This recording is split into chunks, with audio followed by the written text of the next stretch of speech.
Hey everyone, this is Ben. You may know me from the Watch What Crappens podcast. Maybe you know me from my food newsletter, MBD Fancy. Maybe you just know me from my board game stuff that I do, like Game Brain and Table Scraps. I do a lot of stuff now that I'm saying it here. Maybe you just don't know me at all, and that's fine.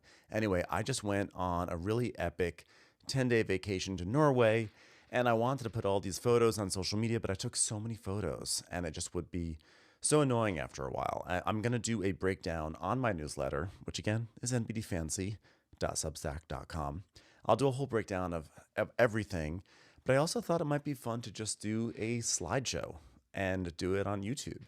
This way, all my friends or family who wanted to know about what I did, where I went, etc., I can kind of show everyone all at once, and maybe people who've never been to Norway, which is where this all is happening. So here we go.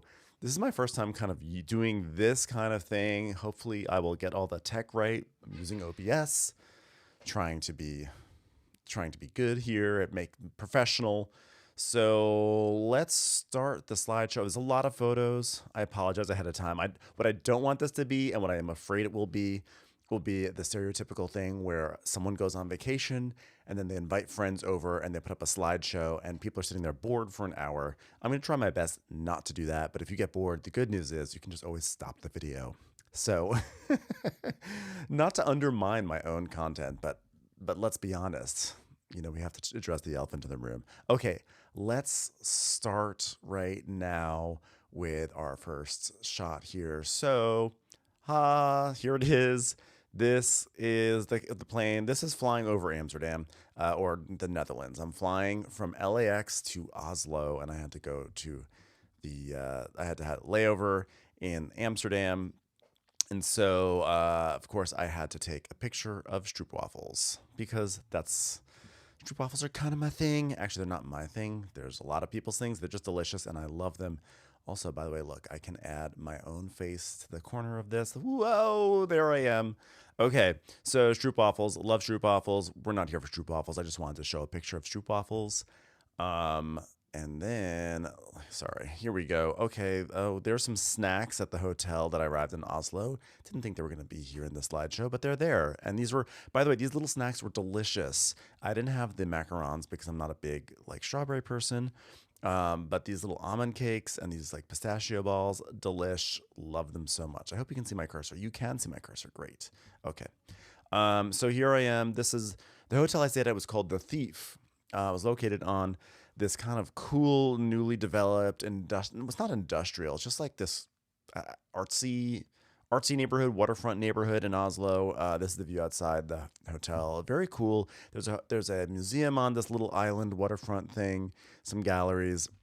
Actually, shout out to Casey, who works at the gallery right next door to The Thief. And she's a listener of Watch What Crappens. So small world. How cool is that? So the first night I arrived, I had flown from LAX to Oslo via Amsterdam. So after all these modes of transportation, Ubers, planes, layovers, Uber, et cetera, I get to the hotel. I nap for about 90 minutes max, maybe an hour. And then I have a reservation at 8 o'clock at Bon Leo, which is a Spanish, Norwegian restaurant with Spanish influence. Spanish food has an impact in Norway because Spanish Spanish people, settlers, not settlers, but, merchants came years ago.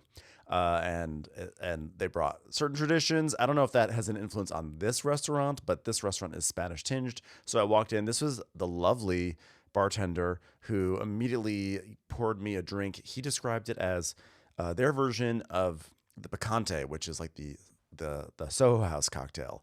I've had the Soho House cocktail. It's very nice. This one was better. So after, here it is. Here's that lovely cocktail. It was delicious. It was so refreshing. I was worried. I'd only had like 2 hours. I think I slept 2 hours on the plane and maybe had, again, that 1 hour nap right before this.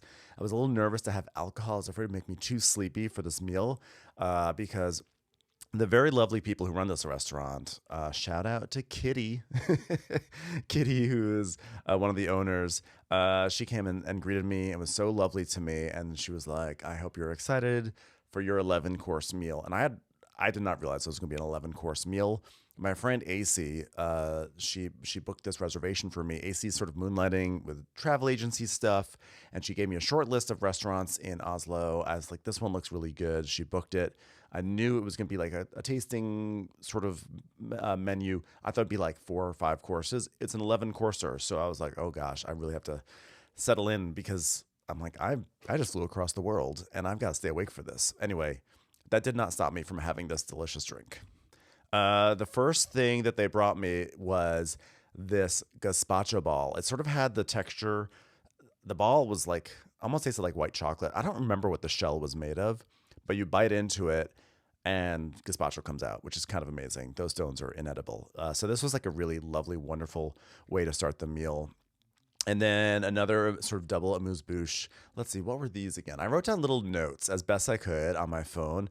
These are croquettes with tuna, and then one is like an asparagus roll. These were both delicious. The one on the right was just like divine. Like I'm not even like of this sort of broccoli asparagus family, brassicas. Asparagus is like low ranking for me, and these were just every time I had asparagus in Norway, it was just delicious. I loved this little ball here. Is this a croqueta?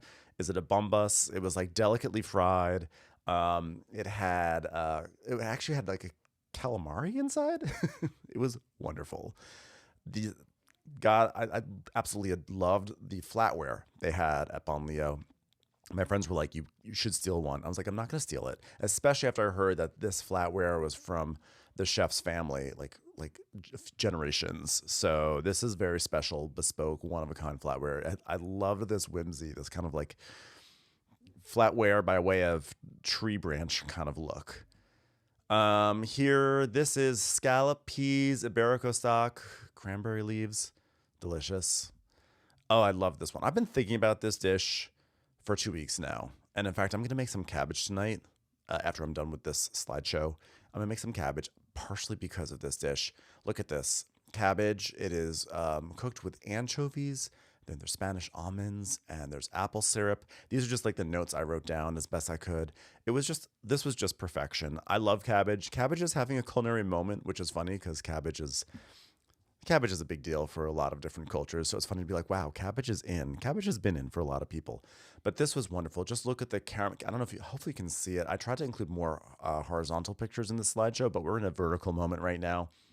I hope you can really see the caramelization on the edges of this perfectly cooked and seasoned piece of cabbage. And then here we have, by the way, I'm sorry, it's like putting up a little fork and knife.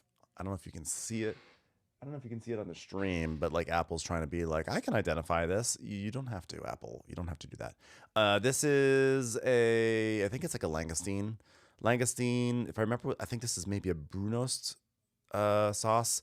This might even be like a take on bacalao, if I remember correctly, and caviar on top. Looks like that was some sort of chive oil. I could be wrong. Like sort of chive oil was all over Norway, and I have no complaints about it. I loved it. This was a fabulous dish. Like it was just perfect. I think this was my first encounter with brunost, the Norwegian brown cheese, and it was a great way to kick off a week of having that cheese. And then on the side came this really lovely little roll. I could have had 10 of these. I don't remember what was even in it. I just loved it. And here we have pan-fried turbot, soya nuts, carrot puree, and brown butter. It's as good as it sounds. Crispy skin. I love a crispy skin on a fish. I mean, this was a way to come off of a plane to launch into these courses. And I should also mention, I didn't do the wine pairing, but I definitely had several glasses of wine. I sort of said, kind of like, I'm going to drink the wine at my pace, and when I'm done with the glass, just insert me into the wine pairing where it should be. Okay, now this dish, this was their quote unquote espresso martini. It was actually a mushroom soup, so it was like kind of like a foamy thing on top, mushroom soup on the bottom. This was like umami explosion. It almost tasted like oyster sauce, which is made from mushrooms, because it was that concentrated mushroomy saltiness. It was like oyster sauce but made into a soup, and that is a compliment. I loved this. I love mushrooms. I hate to sound pretentious. I'm becoming I'm a big umami fan. Umami is always really good when it rears its head in a dish. This one was, I love this. It was exactly what I needed and what I wanted in that moment. I wish I could remember what the wine was next to it. I remember that glass and I remember really liking it. Okay, this is pigeon brown. Oh, this is the brown cheese sauce. So maybe before it was not brown cheese sauce. My bad. But this was pigeon brown cheese sauce, sultanas, and tapioca crisps. The texture of the crisps was perfect with this really fatty, lovely. I think it was fatty. It looks fatty. Is pigeon really fatty? I'm not sure. But this was a gamey delight. I was a big fan. Okay. Okay. This is one of the other things that really stuck with me. This is brandy ice cream, which is lovely, candied hazelnuts. But the real thing that made this special is that shell you see underneath it is a Jerusalem artichoke or sunchoke skin. So this is like, I don't know if that means it's the peel of a sunchoke. That's sort of what it sounds like, but it was crisped. I never would have thought that sunchoke would pair well with ice cream, and it was a match made in heaven. This was so dreamy. I'm also a huge sunchoke fan. Anytime they show up, I'm just always, in love. And so the fact that it showed up with an ice cream, I was not expecting it. I just adored it. And then this, I don't remember really what this is. I think it was a melon ice pistachio. It was like, I think it was just all pistachio, different forms of pistachio. Really tasty, but I think when I was eating this, my mind was still thinking about the sunchokes. And then we have a Madeleine with a coffee, creme, and blood orange petit four, which is a great way to end it. Afterwards, after I left Bunleo, which, by the way, again, I recommend going to Bunleo. They have an upstairs and a downstairs. Downstairs is like the gastropub.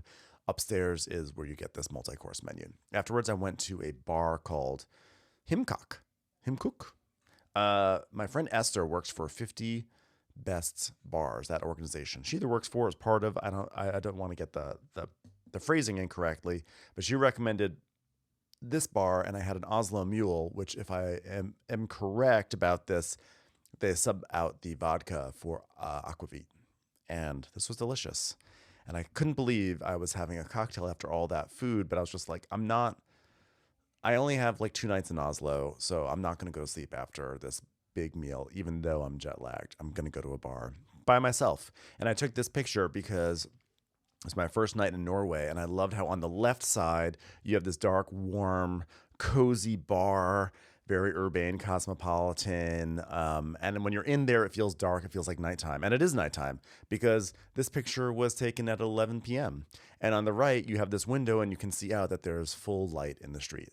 So I just was I couldn't believe this contrast of lighting that was happening. And this is something I never got over the entire week I was in Norway. I just kept on taking pictures of the sky late at night.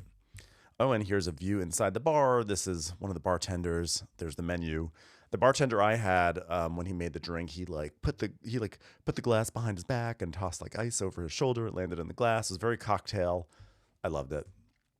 And then here's just a street scene here in Oslo, seeing the youth of Oslo, all the exciting stuff that's happening here in this fine city. I'm gonna put my face back up. Oh, it is up. It's been up all this time. Well, how about that? That worked out well. Okay. Now continuing onward, heading back to the hotel. Just a shot. You sort of see this cool, chic neighborhood of the hotel. A lot of the buildings in Oslo were new, glassy, Scandinavian design. You can see the sky's not fully dark. My previous experience in Scandinavia was Stockholm, which has a really old, big, grand look. But what I later learned is that Norway was a pretty poor country for many years until the 70s when they found oil, and then they got money, and then there's been a lot of new construction since then. So a lot of the architecture we see in Oslo is new architecture. This looks like it's new. Like, some of it is just, some of the architecture in Oslo is from the 70s and 80s, but this looks like super fresh within the past 10 or 15 years. I'm not sure.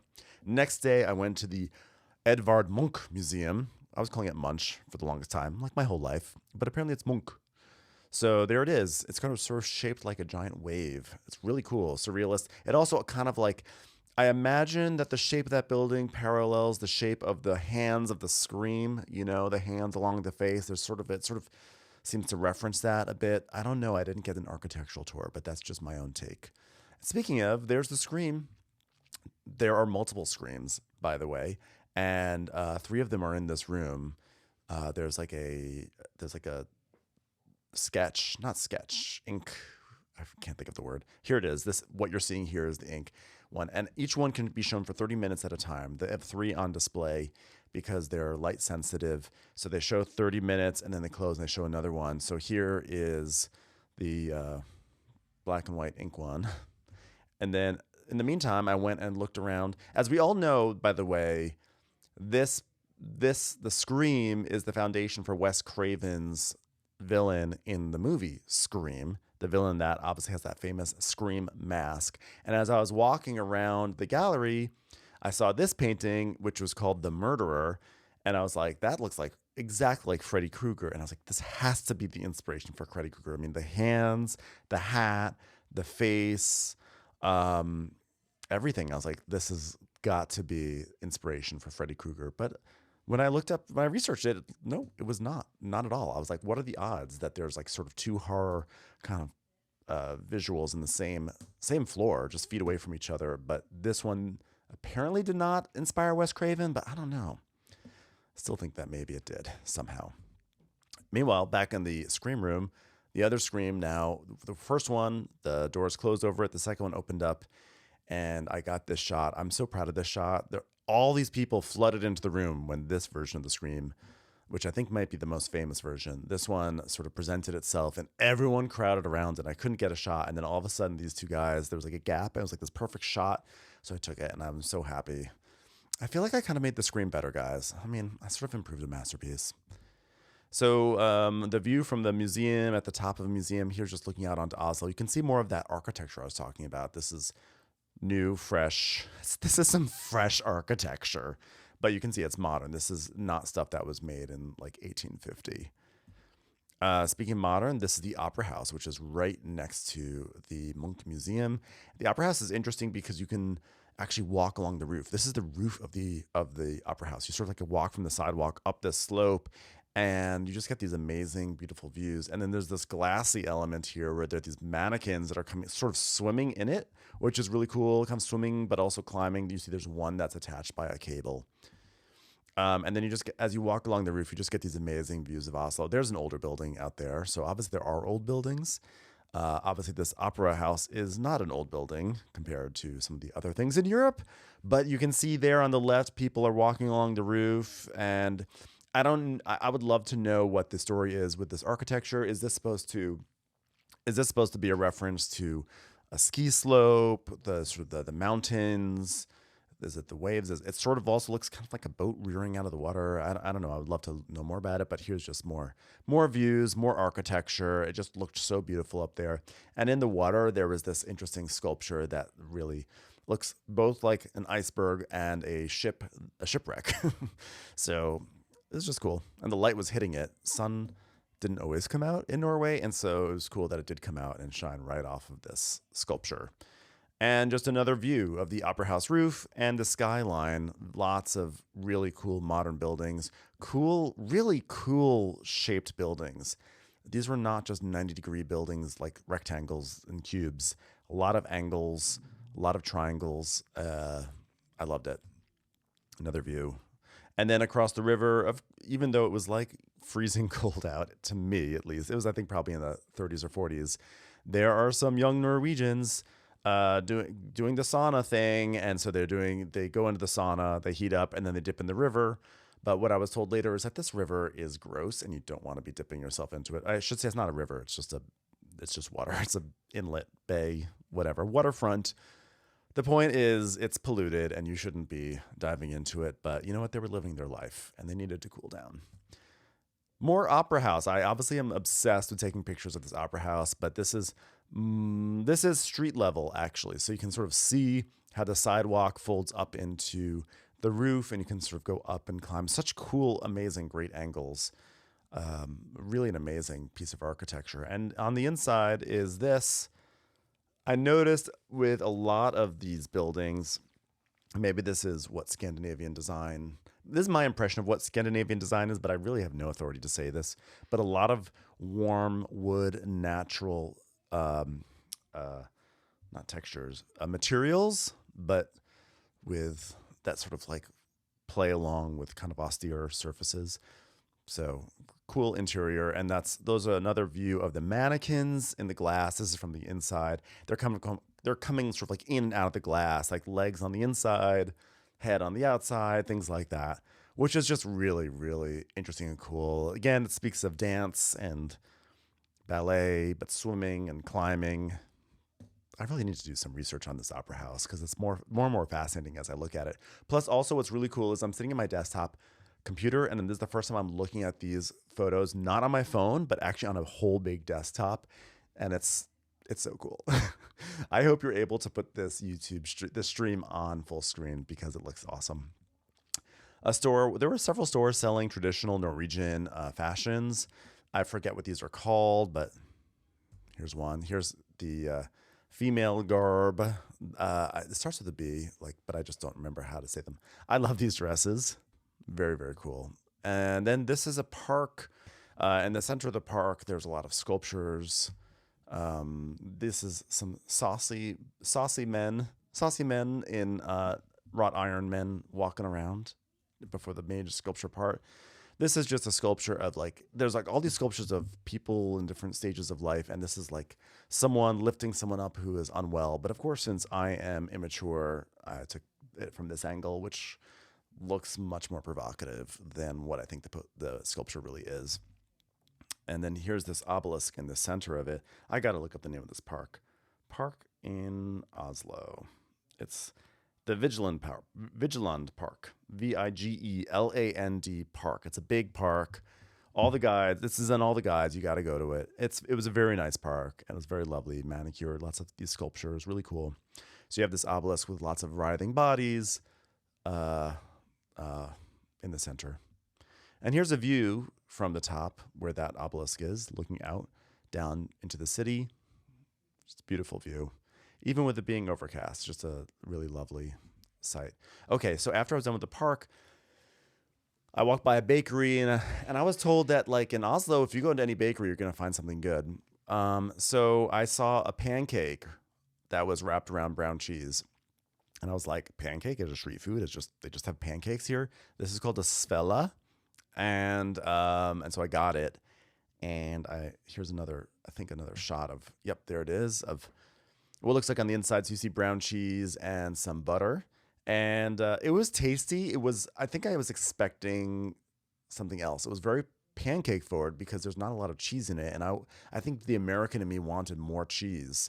I had actually a bunch of these over the course of the week. And as I adjusted my expectations of what this should be, I enjoyed it more and more and more. So the first one, I was like, that's fine, but it was just pretty much a pancake with some cheese. But then later in the week, I was like, oh my God, I want a svella. So, sometimes these things require a little adjustment, some cultural adjustment. Afterwards, I found myself in this enormous flea market that went block after block after block. It was super cool, and I was hoping to find something neat and be like, oh my God, I found this at a flea market in Oslo. I did not find anything. But I did wind up in this museum. You know what's so funny? My photos all had geotags, and they're not showing up. Oh, this is the Alsop Fearnley Museum. It's a modern museum that was actually basically adjacent to the Thief. Really cool stuff. And there was this room with a unicorn that was kind of lying on its side, and you had to actually step through this portal to get into it. So there's a lady in there already. And then I walked in, and there's the unicorn. It was a really cool room. I felt like I was in a music video. And then there's this famous, what's it called? Jeff Koons sculpture of Michael Jackson and Bubbles. There's one of these in LA, I believe, at the Broad. So I was like, I could have sworn I'd seen this crazy sculpture before, and I had. But it is eye-catching. This one also has glass around it because it's worth a lot of money. But yeah, there it is. And then afterwards, I went back to my hotel, but there was a little dock or pier right at the edge of that little island that the hotel's on. So I went out to it, and you can just sort of see this water, this brooding water. But the water, I don't know if you can see, there's there's just something very clear and pure about this water, even though I just said you're not supposed to dip in it after your sauna right here in Oslo. Because the reason why is you see there's a cruise ship in the distance there, a lot of cruise ships to come through. And so what I was told is those cruise ships, they do a good amount of pollution. And so you're basically swimming in cruise ship pollution when you're taking a dip from those saunas, according to the person that I spoke to. But either way, there's just something about the water in Norway that it has a look, it has a vibe that's just, I don't know, it's like entrancing. And then you have this big open sky. Isn't it weird how you go to different parts of the world and the sky just seems bigger? I think in Norway, the sky just felt enormous. There's something about being in the north where the sky just opens up. There's a selfie. I took a selfie on the pier because why not? Okay, here's just a menu. I took a picture of this because there's a cocktail on a menu that says Mariah Carey, That's Enough, which I wanted to get, but they were out of it. I am at a restaurant called Kontrast, spelled with a K. You see it says Kontrast Seasonal Cocktails. This is a 2-star Michelin restaurant. I'll just say this right now. This restaurant was insanely delicious. Like this, I feel like I'm going to remember this meal for many years. I think this one was up there and one of my favorite meals I've ever had. There was just something very special about it. Maybe it's because I was on my own in Oslo, so it just sort of heightened everything. But let me take you through it as swiftly as I can. I started off because the Mariah Carey That's Enough was not available. I got the TV, which is beetroot, white rum, Italicus, which is a liqueur, honey. Here, I think I have a picture of it. There it is.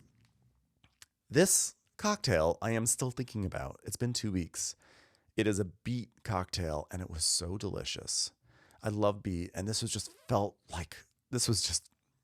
pure beet goodness. Like it was very beet forward. It wasn't like, oh, this was sweet and it's sweetened by beet flavors. This was just like someone took a beet and made the most beautiful cocktail out of it. It was just wonderful. And you can see here, there's sort of like a foam on top. I'm not sure if I don't think that was an egg white foam, but it's some sort of foam. But I love that they created this little cutout towards the front here where that's basically where you can drink from. Because if you ever drink a cocktail that has a foam on it, you get like a foam mustache. And this sort of created a space where like, okay, the beverage can come through the foam into your mouth. That's how you know you're in a 2-star Michelin restaurant, I believe, because I think they think about every single thing, how you consume everything you eat and drink. I love this cocktail. I want this cocktail again and again and again and again. I'm sad that it's all the way across the world from me right now. Started off with some amuse-bouche. They give you some amuse-bouche in this kind of like loungy area where I had my cocktail. This was seaweed tartare, shrimp emulsion, and it's topped with shrimp.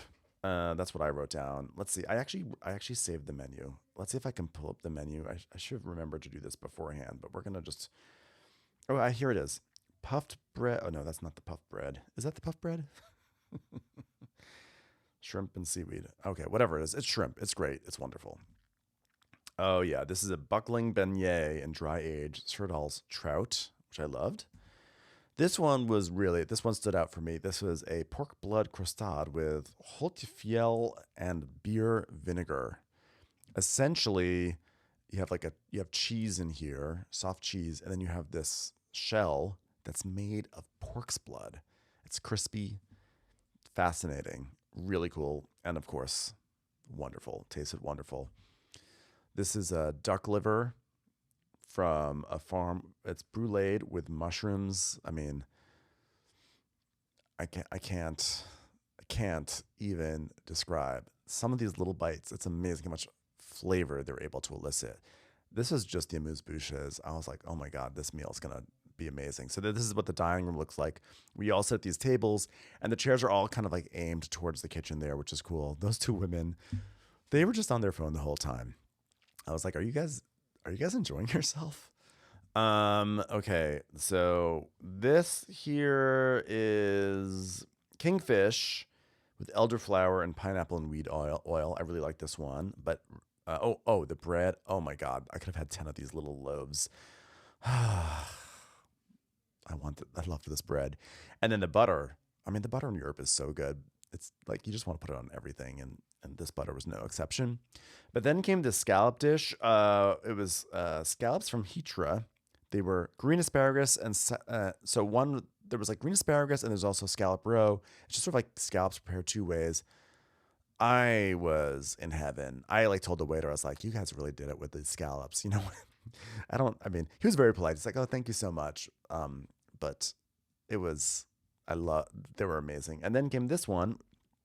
This is wild halibut, smoked, those little balls are smoked seaweed, black trumpets, and Bari caviar. Or maybe the caviar is on top. Just perfect. Just a perfect course. Oh my goodness. And then the grilled langoustines. This may have been my favorite of the evening. Okay, because you have the langoustine on the right, and then you have these carrots are fermented carrots. And I think there was something under the carrots. I just don't remember what it was. Let's see if I wrote it down. Nope. It's some, I can tell you what's underneath. It's a langoustine ragu that's underneath. And then the sauce in the middle is I think it's a grilled carrot miso. They made a miso out of grilled carrots or something like that. You don't even know. This was chicken, believe it or not, salt baked chicken with meadow sweet, which is the flour there, and grilled butter. I mean, and the mushroom. Chicken very rarely gets to come out and play at these kind of restaurants, so it was really cool that they did this. And then we have here beef tongue with a cabbage and ramson with coffee shoyu sabayon. This was just heavenly. I feel like I can only say the same words over and over again. Heavenly, wonderful, delicious, but you just have to know that it was great. This is wild. This is an ice cream made of oxidized sunflower seeds. And then there's a birch sap leaf on top. I mean, I was like, who even thinks of this? And it was delicious. And then sea buckthorn and woodruff. I didn't really even know what these ingredients were. I'd heard of buckthorn. I just was like, I'm going to eat it. And I'm glad I did. Because guess what? Delicious. And then there's this little ice cream. This is fermented apple ice cream in a little cone. And then here is a meringue with a quail egg yolk and then fermented apple caramel. I love the quail egg yolk and that meringue. Wonderful. This was just a meal I probably won't ever forget. I hope I don't ever forget it. Well, that's why we do these slideshows here on YouTube. Then the next day I went off to Ålesund, which is in the north. So here's a view outside the airport. I was like, now we are in the mountain. Well, we're actually close to the sea, but now I'm seeing the big mountains of Norway for the first time. And now here it is, Ålesund. This is where Below Deck Adventure was based. For those who watch that, this is a small city. Look, it's just this. It's called the City of Art Nouveau because there was a big fire in like 1904 or something like that, and everything burned down, and they rebuilt in an Art Nouveau as a style. So these are all Art Nouveau style buildings. So here it is, and you can see lots of boats and lots of little ships. And this was Sunday, so on Sunday everything shuts down. So there were not a lot of people out, not a lot of restaurants open. This is me posing like the chiefs do on Below Deck Adventure because why not? This is where her publicity photo was taken. I made someone take this picture of me. They're probably like, strange American. Just an empty, lazy street, little statue. Went to the hotel. Nothing was open. So for dinner, the hotel only had like 2 things to eat. So they gave me a giant bowl of fish soup, which honestly was delicious. A lot of fish soup this trip. There's the scallion oil. It looks like a chowder and it kind of presents like a chowder, but it actually is tangier. It has more of like a bite or an acid to it, which I really, really enjoyed. And then after dinner, I just went walking around, took a lot of pictures. Everything was so scenic and so dramatic, you know. I sat on a bench for a while and just looked out over the water that led out to the ocean, and I saw this.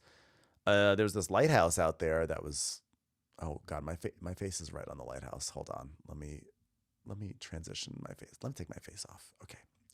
And I was like, I was like, look how picturesque. And then I saw people out there, and I thought, oh, there's a way to get to the lighthouse. So I had time to kill, so why not? So I started walking over to the lighthouse, and I saw these beautiful views along the way. Again, more of that really enigmatic ocean water. I mean, ocean water is ocean water. Why does it look so picturesque in Norway? This is a museum. I didn't get to go into it, but it's like a nautical museum of some sort. And then as I was walking out to the lighthouse, you get these views of the waterfront here in Ålesund, which is just so gorgeous. And then if you look the other way, you look out over the water and you see again more of these mountains that rise up with clouds, sort of beautifully. lingering over them. And I made it to the lighthouse, and I took this very dramatic view with the anchor in the foreground. But it was really windy. And I was actually afraid my phone was going to blow out of my hands into the ocean. I was gripping it for dear life. I was like, but it's worth it for the shot. It's a lighthouse. And you can see, I was actually also looking for a good sunset shot, and you can see the sun, like some light in the distance. But it was largely overcast. And naturally a selfie by the lighthouse. And then there was this ferry coming in, and I was so overwhelmed with how beautiful everything was that I started to lift my hand to wave to the people on the boat. I was like, oh my God, I got to wave to the people on the boat. And I was like, this is a ferry. This is not a cruise liner. These are people who go back and forth all the time on this boat. You do not need to wave to them. This is not some bon voyage. So I put my hand back down and I saved myself the embarrassment. But here's another view from the lighthouse. Just looking out, you just can see it's wide vistas of water, but then mountains rising up, little islands and houses. It's just gorgeous. And then I brought myself to a little tavern because it looked cute and it was warm and I just wanted to do something. So I sat in the corner while people played Yahtzee, and then they complained about the rules. I was like, the rules are pretty much set. Like, Yahtzee rules are set. There's nothing you can complain about. A lot of selfies, had nothing to do. And then here I am. This is at 11:45 p.m. And that's what it looked like at 11:45. Because it was overcast. It was a little darker at this time. And there's just a view outside the window. Next morning, this is what most of my hotel breakfasts looked like. There's fresh loaf of bread at every hotel. It didn't matter if the shitty hotel or the high-end hotels. They always had fresh bread. This is, I think, I don't know what was on that. It wasn't cream cheese, but it wasn't butter. It was something that I put on there. Smoked salmon. You have to have smoked salmon and lox when you're in Norway. It is just so fresh and wonderful. A variety of herring. The red stuff is actually mackerel. And then some meats, and it's just like, this is like my perfect breakfast. Coffee shop had all these fun little items to buy on the shelves, which I wanted to buy so many of them, but I didn't. Okay, so the first day I met up with my tour group, and I was on a culinary tour, which I don't think I said. And so day one, it was a culinary tour of Ålesund. So we went to a whole bunch of places and had little nibbles. This here, salt cod fritters with potato. Salt cod is called clipfish. And so these are fritters that were made with clipfish and potato, and then like a green aioli. And for reasons that were never really explained, a slice of pizza. Norway, I think Norway has like the highest pizza consumption per capita in the entire world. Norwegians love pizza, although most people love pizza, but Norwegians really love it, as evidenced by the slice of pizza that arrived with our croquettes or our fritters. Then as we continued on, we went through this really cool tunnel, but this is also a bomb shelter in case there is a war. This was built in the, I think, Cold War, somewhere around there. Next stop, we had some sausage from a roadside stand. This is called Moor. Lamb, pork, beef, allspice, warming, comforting. Side of mashed potatoes. Definitely not in America. We're having mashed potatoes here. Super tasty. That's me eating sausage. I look like I'm not enjoying it, but I'm enjoying it greatly. The next stop, we went to a restaurant and we had pizza. This pizza had clipfish on it, salt cod, and a pesto. So we tried some slices of it, and it was really good. I mean, if you like anchovies on your pizza, why not salt cod? It's sort of the next level of funk up. So that's what we had. Then we went to the hotel I had stayed at the previous night, and they served us more fish soup, but this was from a different kitchen, and so this fish soup looks different than the one you saw earlier. This one had mussels in it. This is slightly more refined. The other one was a little bit more rustic, but it's an inherently rustic soup. So yeah, I had a lot of this soup this week, and it was great every time. I really was a big fan of this soup. And then we went to another hotel and we tried, remember the pancake with the cheese in it, the svella? Usually the svellas come in two forms, the pancake with brown cheese and butter, or like butter and sugar. And this was supposed to be a butter and sugar svella, but they decided to get really fancy with it, and they made it like triple layer thing. And so our guides were kind of like, whoa, this is a very fancy svella. This is not representative of the svellas. So, but we had it anyway. It was nice. It wasn't amazing. Then we went to this. We went to like an antique shop, amazing antiques, and took a picture of this shelf. I was curious what that object was on the second shelf. I'm like, is that what I think it is? Also, Bette Midler album. Should I have gotten that? That kind of would have been amazing. I should have gotten that and brought it home and put it on the wall. I almost bought this crock. I really wanted this crock. It just seemed so lovely and cute, but I didn't get it. And maybe that's for the best. Then we went to an ice cream shop and had brown cheese ice cream, Brunost ice cream, which worked really well. So brown cheese, Norwegian brown cheese, people are really weirded out by it. But it's brown because it's like you cook the way all the way down and it turns brown, I think. And so it has kind of sweet flavors, but it's like cheesy but sweet. The flavors that worked really well for ice cream. So this was really a really nice, tasty presentation of brown ice cream. And then this place, the Storfjord is the name of the ice cream shop. Also, they gave us some like salted caramel ice topping or ice cream. I don't remember what this ice cream was, but I enjoyed it. There it is. That's the ice cream shop. And they also did a thing at the ice cream shop. The owner of the ice cream shop was really entrepreneurial and interesting. And when she found out we were doing a culinary tour, especially because one of our tour leaders, Nevada Berg, is a food writer, you should check out her website. It's called The North Wild Kitchen. She also has cookbooks. That's how I found out about this tour, is because I have one of her cookbooks, Norwegian baking, and then I followed her on Instagram. And then when she announced the tour, I signed up. Anyway, so the lady who runs this ice cream shop, when she realized we were doing a culinary tour, she was really starting to show off all these foods. So she made us waffles and put Brunost on it and strawberry jam. And I'm not a strawberry person. This combo was really hit for me. I really enjoyed this. This is a great little snack. Dinner was back at that hotel. Some fresh rolls. I took a picture here to show the scallion oil is back on the butter. Again, no complaints. I really enjoyed the scallion oil thing that's happening. I love the way it looks. I love the way it tastes. I was down for it. And then there was this was beef cheeks with sunchook chips, and there was spinach, and there was a lot going on here. Peas, mashed potatoes. This was a hearty meal. Again, notice the green oil around the edges.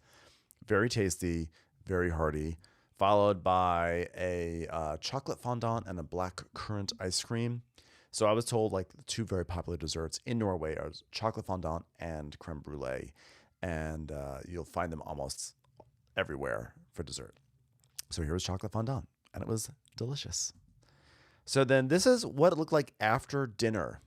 This is at 10 p.m. in Ålesund. Look how gorgeous. Now, if you can see over here, can you see my mouse? I don't know if you can see my mouse, but if you look sort of in the center right of the picture, there is like this hillside, and there's a little structure on top of that hillside. That's an observation deck that you can actually take stairs all the way up to it, like 495 stairs all the way to that observation deck, and look out over the city. Now, some people on my group tour had done that, and they were like, it was really cool. And I was like, I feel like I should do this. Look, it's such a beautiful night. The sun's out. I feel like I should go up there. So there. Oh, here's a little bit of a better view. You can see that observation deck a little more closely. So that's what I did. I headed to the observation deck. I started this climb. My stomach full of beef cheek and chocolate fondant. I decided I'm going to climb a hillside. I'm going to climb 495 stairs. So here it is. This is 10:30 at night. The sun is starting to go down. You're also not going to get a lot of sunsets. Well, I shouldn't say it's not that you're not going to get them. You don't know if you're going to get another sunset because there's a lot of clouds, a lot of rain. The weather changed all the time. So I was like, I'm going to take advantage of this. So I started climbing up higher and higher. Look at that. I mean, the sunset, just gorgeous. And you can see the city down below. And now I'm a little higher. There's another view of the city. And look at those mountains in the background. If you look on the right, you can actually see that lighthouse coming out. That's where I was the night before. And now even higher up, more mountains, more scenic vistas. The sun is going down. It just could not be more beautiful and gorgeous. I'm going to sort of go through these quickly because it's more of the same. But if you like something, just pause and look at it, and you can take it all in. I'll take my face off so you can enjoy the full view. Okay, so this is just, and then when I turn around, when you look at the opposite direction of the city, you see these just amazing mountains rising up. These are, I don't know if there's a fjord that's back there, but whatever it is, it's just, look at it. Amazing. A closer view of the mountains. And you see the little structures sort of nestled into the woods. Just breathtaking views. I can't believe I was looking at this. I also couldn't believe it was 10:30 at night. Look how much light is in the sky at 10:30. And look at the way the light hits that water. You can really just see the glassy, clear quality of that water all around this city. And now even higher up and higher up. This is, I think now I'm at the top. At the top, I ran into 2 people from San Diego. Could you imagine? 3 people together from Southern California at the top of this little peak here. And this is kind of like full view. It takes my breath away because I can't actually believe that I was there. I actually got to witness this, that I took this photo. It's really special. And another selfie. I took a lot of selfies because I didn't have any people with me. So finally back in my hotel room, it is midnight. This is the view, 12:04 a.m. according to the timestamp on my picture. So you can see a lot of light. Next day, we hit the road, went to a supermarket. Here's some chocolate temptations, which I was tempted to get, but the chocolate temptation was not strong enough. And then here's something called Asian taste. Ketchup manis, which is actually an Indonesian ingredient. Most importantly, I loaded up on Norwegian chocolate, Smash, Quick Lunch, which is quick lunch, and then 2 different chocolate bars. This shit was amazing. I am almost done eating all my Norwegian chocolate that I bought and brought home with me to the States, and I am very sad. You cannot get it here, or it's very difficult, at least in Los Angeles. And then on the road, look at these beautiful views. There's a sheep, green, mountains. I love these little red houses everywhere. Again, snow-capped mountains, water, hillsides, farms. It's everything you can imagine. This is a view inside our coach bus. I don't know if you can see, but there are these lots of bridges in between islands that would go very high and then come down. So you can see us sort of heading down on this bridge, which is sort of a trip. And then we got onto a ferry, and the ferries are designed to look like orcas. You bring your car on, and so the orca mouth opens up and you put your car on, and then it closes and looks like an orca again. So here's a view from the ferry, and we are headed to the remote island of Una, which has 17 permanent residents on it. Here's some people on the ferry. I kind of love this picture. This is one of those photos you take and you're like, oh, I just took a photo, and then you realize afterwards, like, it's kind of amazing. A lighthouse. There's so many lighthouses. I was really drawn to lighthouse content. And from the back of the ferry, heading to the island, you look back to the mainland and you see these mountains, and you're like, this is unbelievable. What a view. You just see this expansive ocean, and then these mountains climbing up out and into the mist. It's majestic. It really is. And here's some closer views of these mountains. It's just one of these things, like, I've never seen landscape like this. I just felt really privileged to be able to see it. And the School of Birds makes it all the more, amazing to see. And you see the mountains in the foreground they're almost like hills, because then you see the real mountains back there that still have lots of snow on them. And I think there's a famous road back there. And then here comes the island. There's Una as we start to approach. It's actually 2 islands. Una is on the right where the lighthouse is. And you might be able to see there's a little bridge. And then everything to the left is actually a different island. But basically, we had just called the whole thing Una, which is probably not right, but it is. And here it is, closer, even closer. Una. Look how cute. We stayed here for the next 2 days. Here is the dining room in our hotel. It's almost like an inn. But this is the dining room, and they served us. This was some pan-fried cod and broccolini and carrots, a real hearty meal. They know how to cook fish on this island. They know how to cook fish in Norway in general, but it's definitely on this island because this is what you're eating. You're going out, you're catching it, and you're cooking it. After lunch, we went crab fishing. Went on a little boat. the fishermen had already set some crab traps and we pulled them up. So here are two crabs that were brought up from the depths, and now they are fighting each other. They shouldn't be fighting us. They shouldn't be fighting themselves. They should be fighting us. Okay, we're the ones who are about to kill them. This is Alan. I love Alan. Alan is one of the funniest people I've ever met. He is so funny. He's also a retired weatherman from the Tampa area, which was great because he's a real deal meteorologist, and he was able to describe meteorological things happening, which happened a lot all the time. And he just knew everything, but he was also so funny. And look, he's holding up a crab that he pulled out of the trap. So good for him. And the crabs, you grab them by the rear legs because they can't reach you there. And sort of like the moment you get them by those two rear legs, they do this thing where they hold out their arms and are like, ah. It's like they give up. They're doing the full platoon thing. They're like, why, God, why?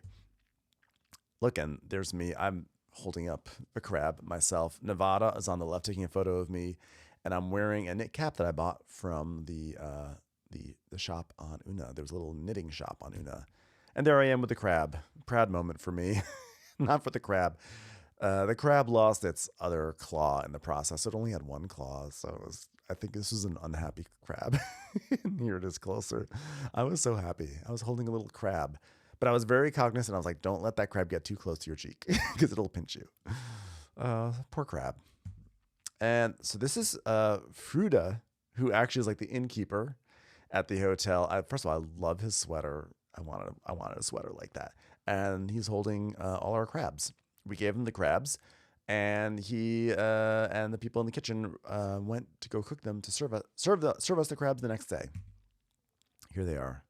Here are the crabs. They're all alive at this point, and they're unhappy. They're crabby, if you will. So then for dinner, they gave us a nice meal that we started off with some cod ceviche with some beetroot, which was nice. But I really was a fan of this halibut. This halibut with perfect skin, perfect seasoning, perfectly cooked, fresh out of the water, just phenomenal. And then creme brulee and a cup of coffee and some blueberries. So a very lovely, hearty meal after a day of crab fishing. And this is what it looked like outside. This is 9 p.m. and it looks like it's probably 2 or 3 p.m. In Los Angeles. But also look at that color. It's stunning. And so afterwards, after dinner, we decided to walk around the island. Look, another lighthouse. So we walked around. Of course, I was taking pictures because the light was hitting everything so beautifully. Look at that water. I mean, really look at that. It's just... Isn't it funny how you can just sort of see when water is more pure and cleaner just looking in? It's unbelievable. And here's some people in the group taking photos. Here's a rock formation where a bunch of seagulls made nests. And the seagulls had these seagulls sound like little babies. They're all like, wah! It was the strangest thing. Sun starting to go down a little bit, dramatic views. Another view of the island. I just took a lot of photos because look how scenic it is. There's Nevada on the right, the food writer. And there's Janna, who is a native Norwegian. She was also one of our guides. They were wonderful. They did such a good job. They really curated a wonderful tour, but they also curated a great social vibe amongst our group. Like, I loved my tour group. Oh, another scenic view. And guess what? Another scenic view. And dare I say it, another scenic one. A lot of different angles of the lighthouse. I'm going to take my face off again because I feel like I'm just covering up good stuff, and I don't want you guys to miss anything. I mean, the colors of these houses, the way the light hits at the water, the mountains in the background, which I don't know if you can see them very well. It's just there's so many special views. And what you can also see here is the ferry that I talked about. There it is. You see, its snout is closed and it's looking more like an orca, which I think is great. There's the ferry from another angle, very orca forward.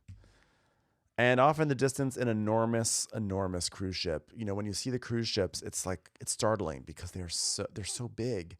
And I feel like everything in Norway, you just feel like there's such a dialogue between the buildings and the people and nature and water. And then when you see these hulking cruise ships come by, it's jarring, and it's a real ecological issue that they're facing there. So I was like, boo, cruise ship, even though I probably will go on one someday. And here's some of the group. They're great. There's Alan and Julie and Fran in the back. And then we have Kristen in the foreground and Nevada and Yana and me. So now look at this. It's darker. Guess what time it is when I took this photo? I'm going to give you about 3 seconds to guess what time it is.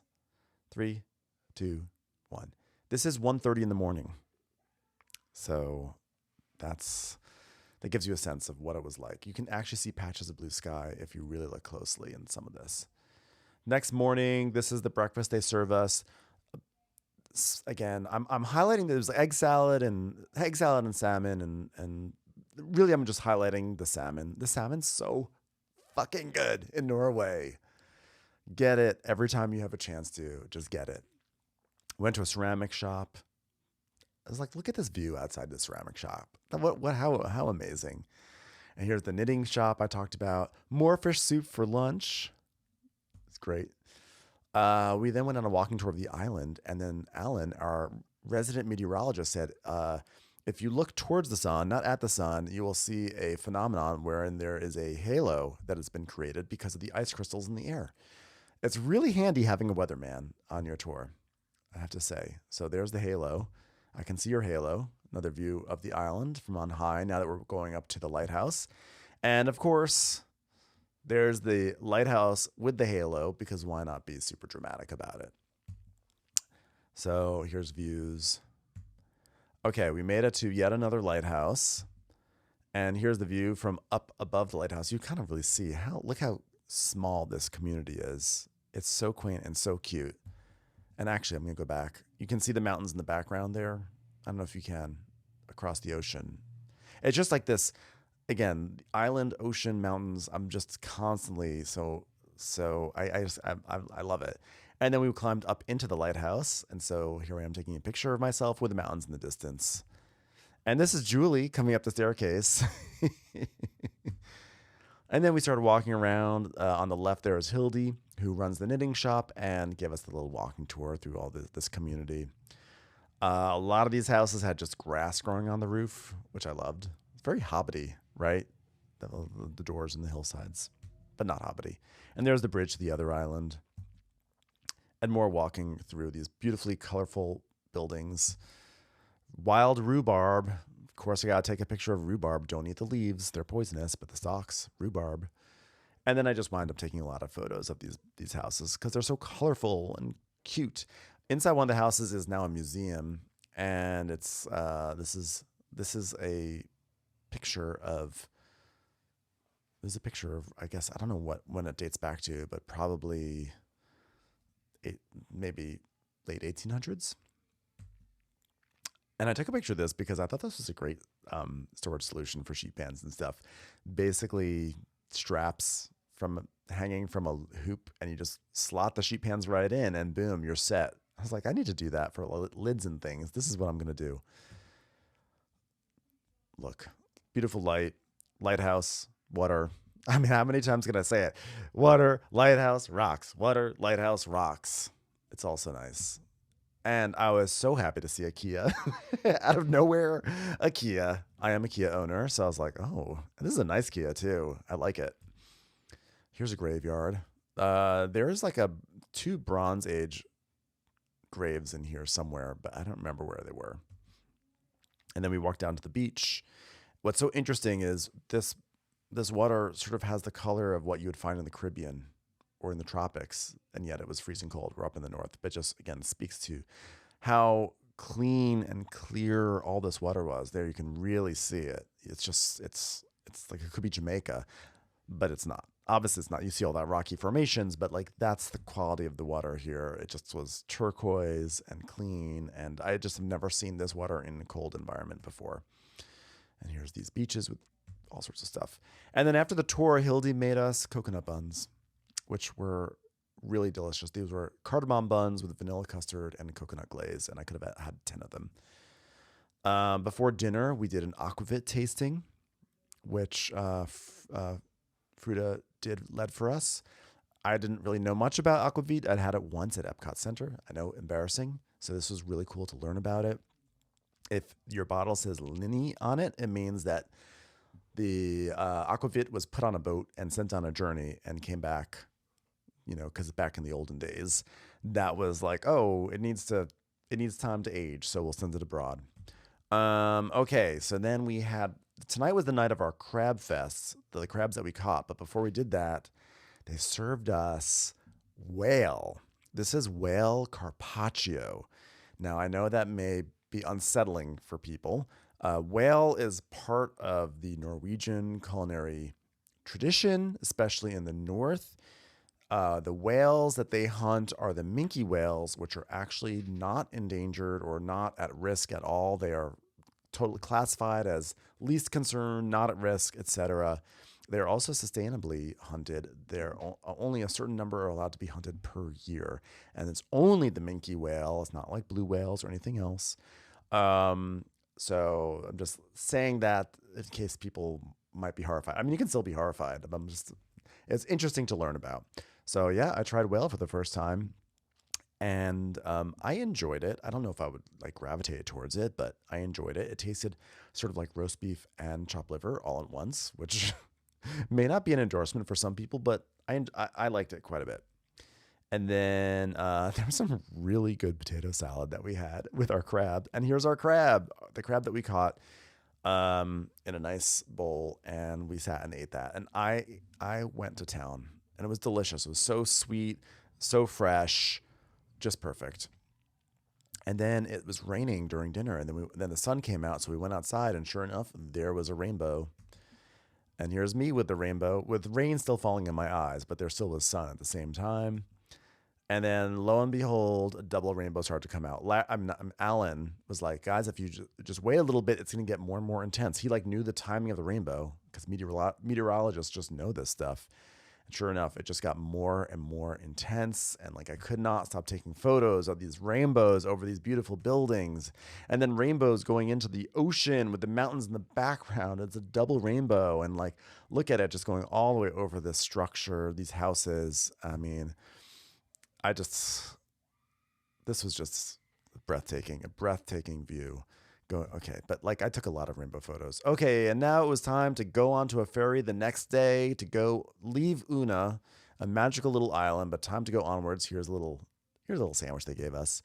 Okay, so on the ferry we had another svella. Svellas are very popular ferry foods. When you're on a ferry, there's a good chance you might get a svella.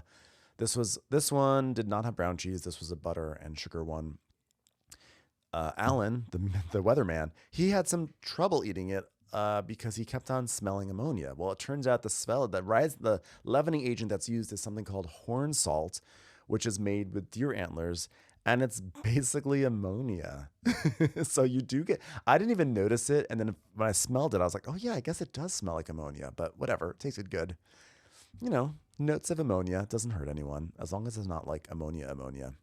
It's obviously fine to eat. We all ate it, and it was delicious. And views from the ferry, mountains, brooding clouds. So we wound up going to a large island called Gossen, and there we arrived at Havsnø, which is a salt manufacturer run by someone from Portland, Oregon, actually. So here's jars of salt along the walls. And here is like the salt factory. There's Alan again. I feel like I'm talking a lot about Alan. The woman who runs this factory, her name is Michael. She's in the background there. And this is the facility that they use. You see a wall you see on the right, there are just some shovels. These are shovels that fishermen use to pile ice onto fish on boats. And on the left, these are the vats that fishermen use to store. That's where the fish are that they put the ice on. So Michael used all sorts of fishing supplies to create this salt production facility. So she really used what was around her and what was accessible to her rather than getting custom machinery, etc. So this is a way to save money, but also use what Norway is offering her. So here's a closer view of one of those salt baths. We were given the shovels and we were able to pull out the salt. So technically we made salt, guys. That's Julie and Alan, just with the shovels in the bath. And that's another Julie. She was a real trooper and she was also pulling out the salt. We were all doing it. It was very interactive and fun. There's a close-up of the salt. I know we've all seen salt, But this is here's fresh salt. The Havsnø, they really specialize in flake sea salt, like sort of like a finishing salt. Like, you know, if you're to use Malden sea salt, you get it. This is better than Malden sea salt. I'm really hoping that this salt is able to come to the U.S. and the salt is put in these bins and just left to sort of dry out. These are bakery bins. She used bakery bins. She didn't get any special salt equipment. And they're on bakery racks. So I was so impressed with Michael's resourcefulness. And meanwhile, there's this views. This is the view outside. Gorgeous. Could you imagine you're at work and this is just the view you see? You just look out. And here I am in my factory garb to make sure that I don't get Ben in the salt. And then we had a little salt tasting, cucumbers, salt. You see there's some smoked salt. There's some pink pepper salt, regular salt. Cucumbers dipped in salt. Delicious. Who would have thought? Afterwards, we went to this place.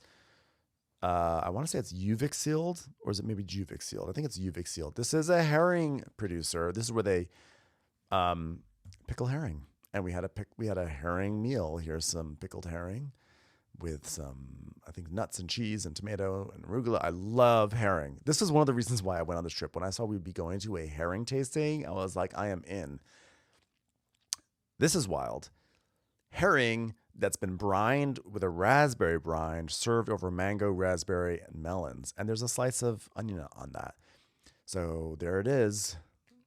Herring and raspberries and mango. Who would have thought? I ate it all. It all worked. Even me who does not like raspberries, I really enjoyed this. And then this is the commercial offerings. So you have clockwise from the left, you've got herring in sour cream. And then I think just like regular herring and wine, herring and kind of like a tomato ketchupy sauce, herring and mustard with like a sweet mustard, and then herring and dill. I love them all. I think the herring and dill was my favorite, and herring and mustard was awesome. And then this is just like a classic herring fillet. Look at that, just beautiful. People are really scared or put off by herring, I think, in the States, and I don't think they realize how wonderful it is. I'm really waiting for herring to have its anchovy moment. And this company is really trying to promote herring as like a cool thing to eat. So here they have a brochure with a herring burger, which I will totally have because I love herring. Then it was time to hop on another ferry and continue onwards and look at these amazing views. I mean, get out, look at that sky, look at that water. I mean, the mountains. It's just unbelievable. Like, this is a place on earth. And we hopped on our coach, and then now the sun was out and you have these views of the fjord. I think this is a fjord. Sometimes it's hard to know if it's a fjord or just like an inlet, but either way, I'm seeing height and I'm seeing water, so I'm going to say it was a fjord. And bucolic vistas, these, again, it's just the best. Just a special, special place to visit. These are just the views outside our bus. And then we wound up at our next hotel, whose name escapes me, but it was at the tip of this area here. There's sort of like a little bit of a peninsula. And outside our rooms, we had this view, beautiful view of the mountains and this waterway. And then here's all of us on the ferry again, by the way. So that night we made dinner together. Basically, Nevada instructed us. She sort of led us, and we cooked some of her recipes. And one thing that we had were cocktails, and they were garnished with spruce tips. These are spruce tips, and these are these are like the new growth on like a pine branch or a spruce branch, and it's still soft and tender, so you can eat them.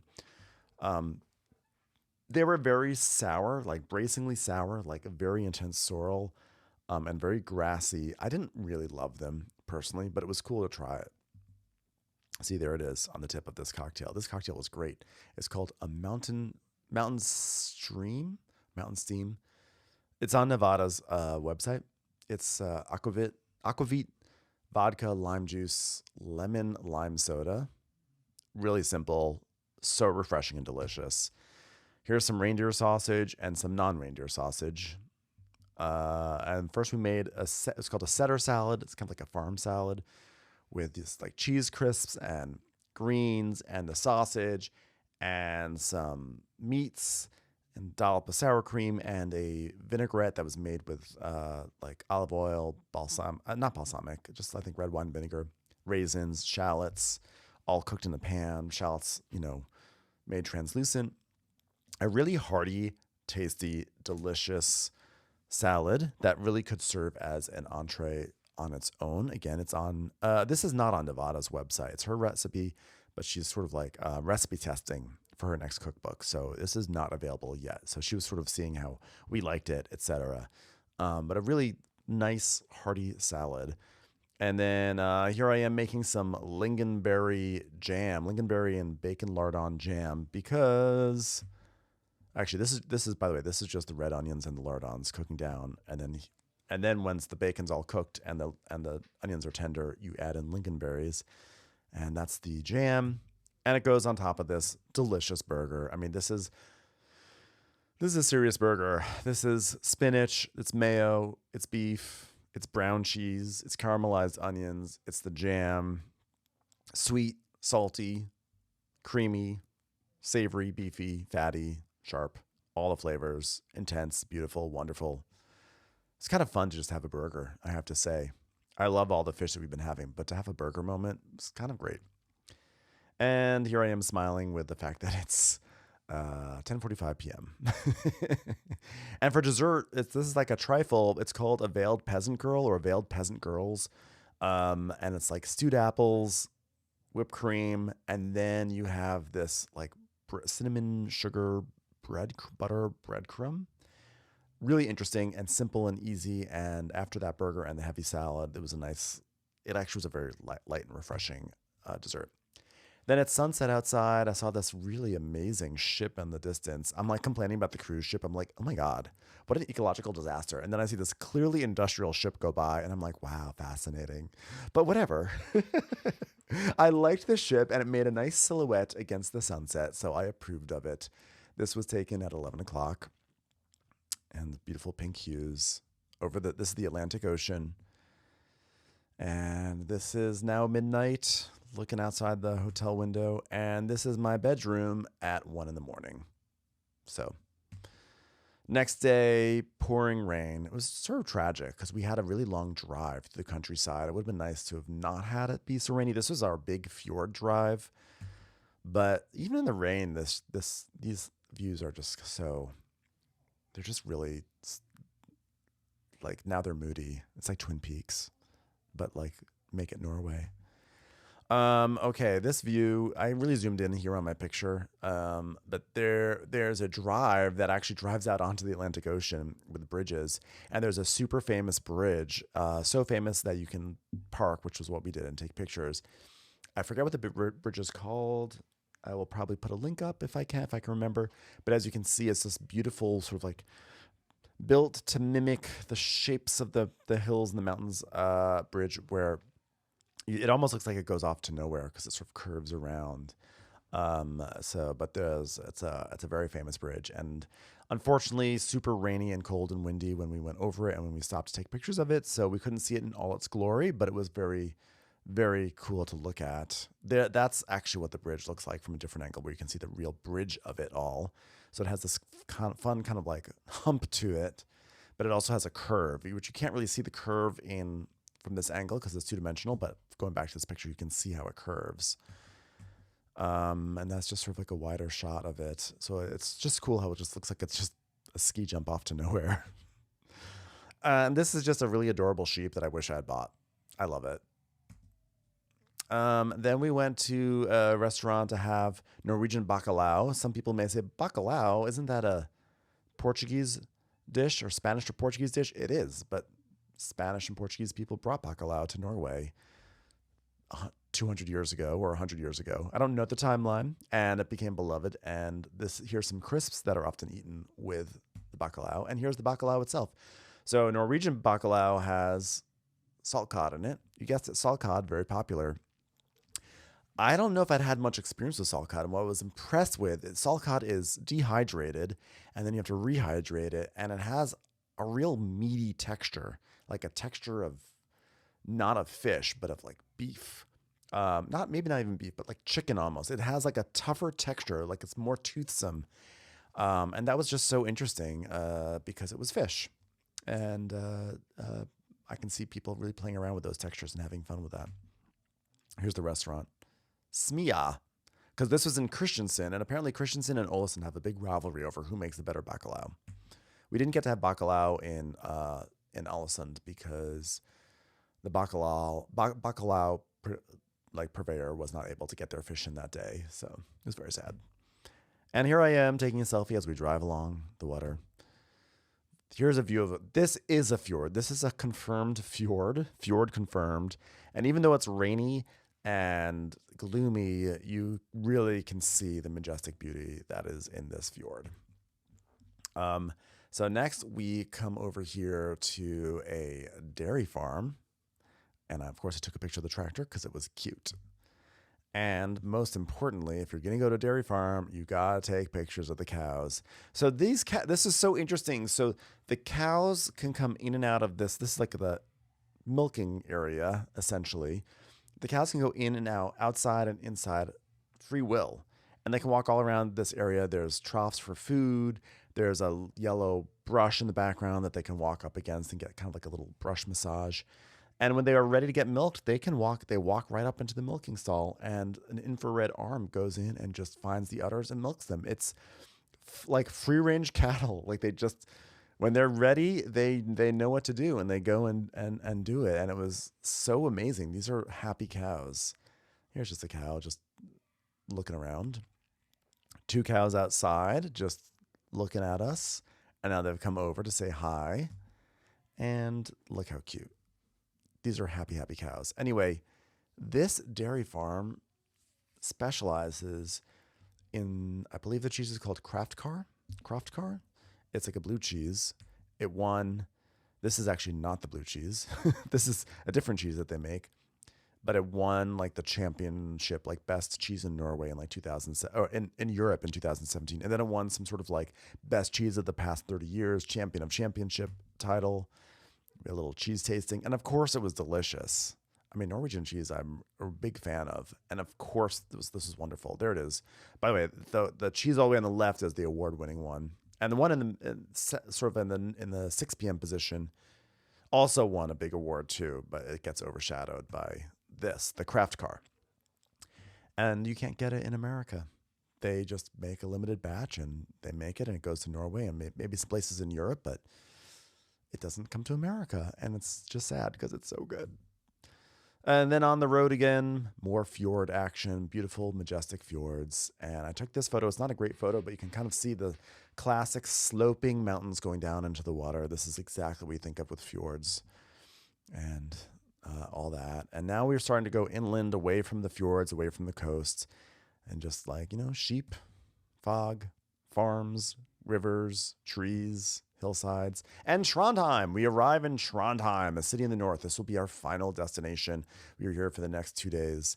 And that night we arrive in Trondheim and we go to this restaurant called To Rom Og Kjøkken, which means 2 rooms and a kitchen.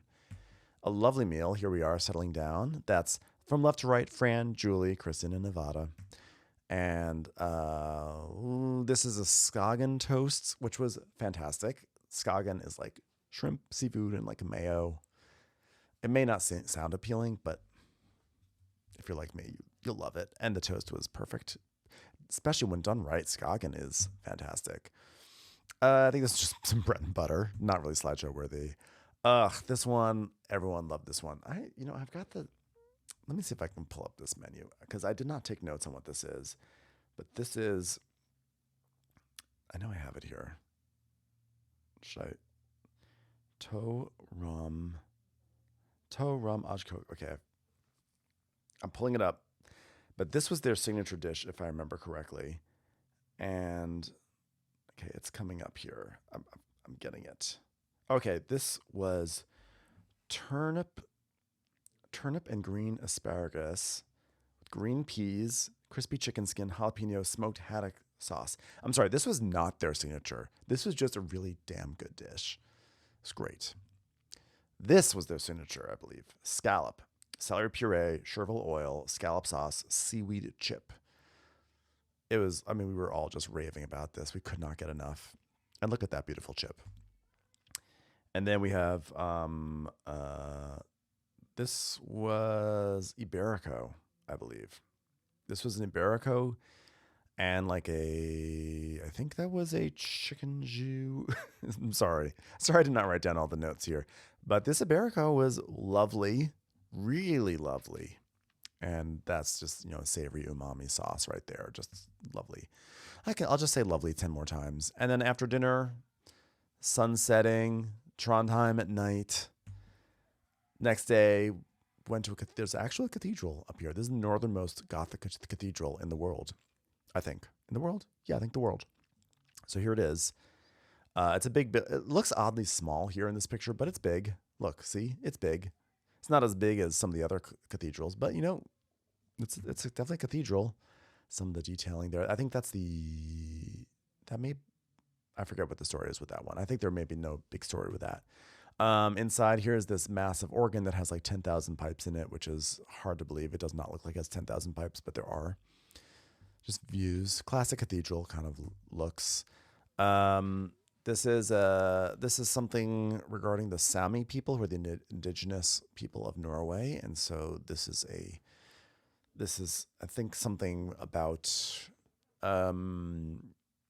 Christianity and the Sami people. I don't remember, to be honest, but I liked it. More views. And then afterwards, I went and I had success tart. I had heard about success tart mainly from Nevada's book. And it's essentially like an almond sponge with like a custard on top. It was really good. This is just from a regular coffee shop, and I really enjoyed it. I'm going to have to make this from Nevada's book. And then we walked outside, and there was lovely views. The sun was out. Everything was green and beautiful. And this is a famous bridge here in Trondheim. So some people taking photos for their wedding. I think they may have gotten married. You'll see there's that traditional garb again that we saw all the way back in Oslo. Now it's being worn. Love the guy's hat. And here we are on the bridge. Lots of people here taking pictures. Me taking a picture of myself. God, why did I include all these selfies in this? Here's the group taking a picture. This is our final day together, actually. So group photo here on this famous bridge.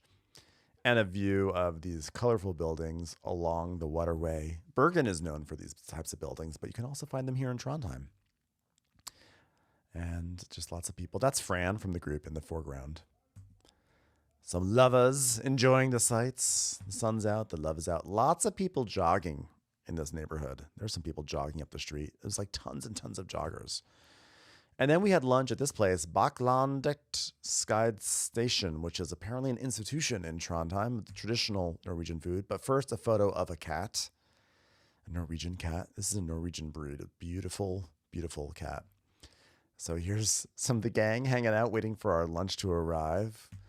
And here's some reindeer stew, which had a lot of juniper in it, which was cool because I haven't really had juniper before, but it does in fact smell like gin. A corn soup with coconut, very fun. I of course got a herring sampler because it just was not enough for me to go to a herring producer 2 days ago. I had to actually get a herring plate again. I was like, give me all the herring while I'm here, and some Norwegian brown bread. And then for dessert, we got a waffle with the brown cheese. So this is like a svella, but except it's a waffle. I actually prefer the waffle version more than the pancake version. I'm not going to lie. And an apple cake with a slice of ice cream. Can't go wrong. And just a close-up view of this brown cheese. For people who really have not wrapped their mind around the brown cheese, there it is. There it is. And then we started walking around again. I just really like the blue door in this building. It was sunny out, so everyone, gets excited. So this entire senior orchestra materialized in the town square and started performing. I love an instant orchestra. So there they are performing. I'm not going to play that. Here's just views of people out and about enjoying the sun. And I want to show this too, because I want to show that there's a modern side of Trondheim. Look at the very cool modern buildings. A lot of people were out and about on this waterfront, having like dining all day. People really were seizing the opportunity to enjoy this weather right now. And then in the bookstore, we found Nevada's book. So Nevada, we took pictures of Nevada with her book. There it is, Norwegian Baking, right over her head.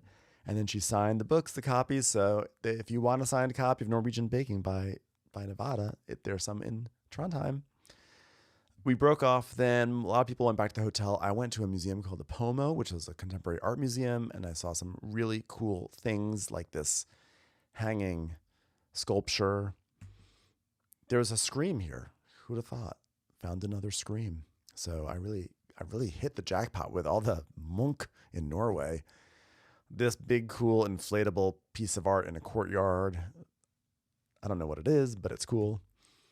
Loved this sculpture. I mean, how amazing is this? It's gorgeous. And then there's this really cool reading room where you go in and you just go and you can read about art. And it has this amazing, I don't know the history. I don't know why it looks like this, but I love it. It's just, I could have stayed there for an hour and a half, just chilling out, enjoying all the details in this room, but we had to go to dinner. But it didn't stop me from taking a few photos of it. Just really, really cool space. There's just a sculpture in the museum, and then just the staircase. It almost looks like very Japanese with ceiling there.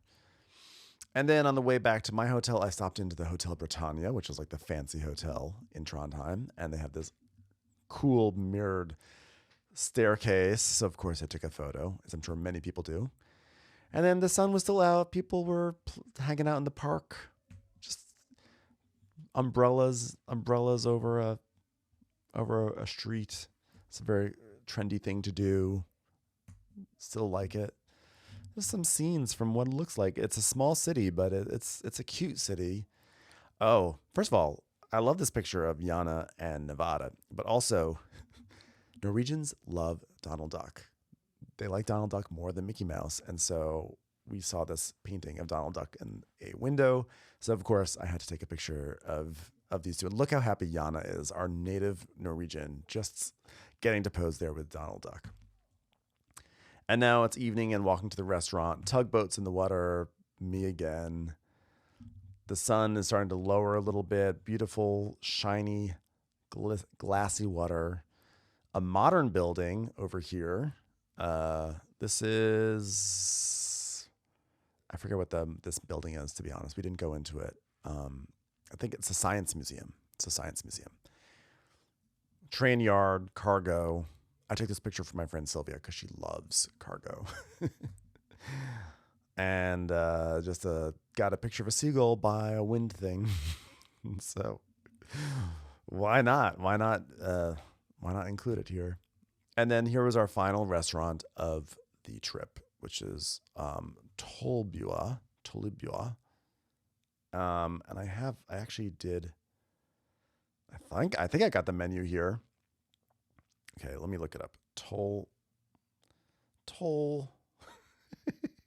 I'm gonna look at my internet history because I pulled up this menu, but I did it on a totally different, on a different laptop. Why do I do these things? Why do I not prepare myself? People are sitting here waiting, watching this forever. This is a long. Oh my god, I can't believe how long I've been talking for. Anyway, I'll just go forward. So we had a private room. This is a Michelin-starred restaurant, and these dishes were all just lovely. Look, green oil. That is the vibe here. Tollbua. I'm still looking it up. I can't. Tollbua, Trondheim. I gotta look it up.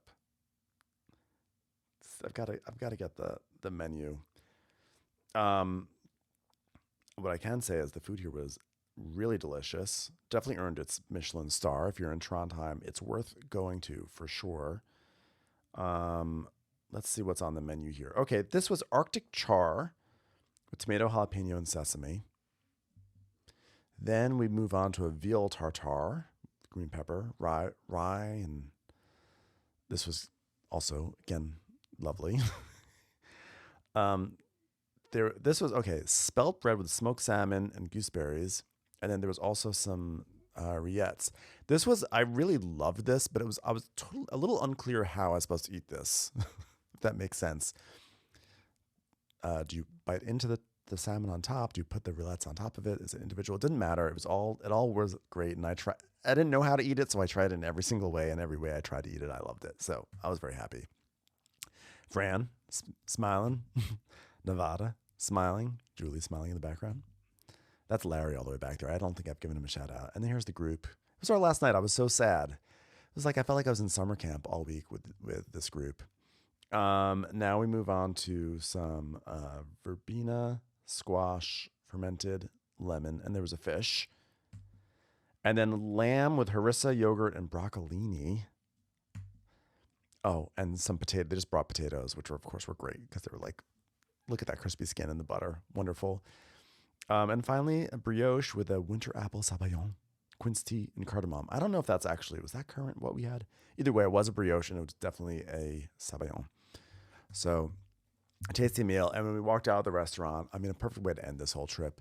This is the view. This is 11:15 p.m. This is this beautiful sunset.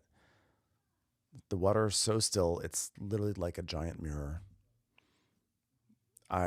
You can see a moon at the top and a moon at the bottom because the water is so still and so clean. It really is just a reflecting surface. And I just, of course, took a million photos of the sunset because it was beautiful. It was late at night. I was wistful. I didn't want it to end. Here we all are taking our time, walking back to the hotel. Beautiful colors out there. In the harbor. There's like a yellow submarine thing going on over there in the corner because there's like a rock and roll museum here. Yet another selfie. I was like, I gotta take a picture of me with this Norwegian sunset. The Science Museum reflecting all those beautiful hues off of its glass surface. And here I am in my hotel room. This is at 12:50 a.m. This is almost 1 a.m. and you can see there's still yellow in the sky. The sun has set technically, but the sky this is still dusk and it's almost 1 a.m. By 1:30 in the morning, there was no more like yellow gold. It was sort of it was bluish. It was also like a medium blue. That was 1:30. By about 1:50 in the morning, the yellow had started to come back. Why I was up, I don't know. I fell asleep. I woke up suddenly at like 2:30 in the morning and it was fully bright out. And I thought I had overslept, but it was only 2:30 in the morning. And then to the airport I went. I took a picture of Smash because this is just so delicious. These are basically bugles dipped in chocolate. And I don't know why we don't have these in America. This seems so American. These were so good. We need to get Smash in the States. And then here I am flying. This is Finland as I head to my layover. Oh, and then flashback to the herring spot. Here is Fran took a photo of me taking a picture inside the herring facility. Look at me. I'm like a kid on Christmas, even though I'm Jewish. I'm just so excited to be by the herring. And here I am eating the herring. And here I am just taking a picture of a lighthouse. More Smash. This is how Smash is made. Bugle goes into the chocolate and emerges chocolate dipped. And strangely enough, we end this slideshow on this kind of like random shot. I'm at the Helsinki airport and I got a reindeer burger. So here it is, a reindeer burger. It tasted great. What did it taste like? It's hard to say because the menu said it was mixed with beef. So how much reindeer was in it? I don't know. It kind of just tasted like a burger to me. But it had lingonberry on it, much like Nevada's. I was a fan. I gained 8 pounds over the course of this week. I think you can see why. And I think it was all 100% worth it. It was really just a trip of a lifetime. Thank you all for being here for this very, very, very long slideshow. I just, it's a lot to get through. I appreciate your patience with it. And I'm going to try to add all sorts of helpful links down below for anything you might want. I highly recommend you go on this tour put on by Footprint Tours. And I don't know. I think I have to go back to Norway. I want to go to so many countries, but look at these pictures. I feel like there's still so much I need to do, and I want to revisit. Thanks for being here and watching. Have a good one.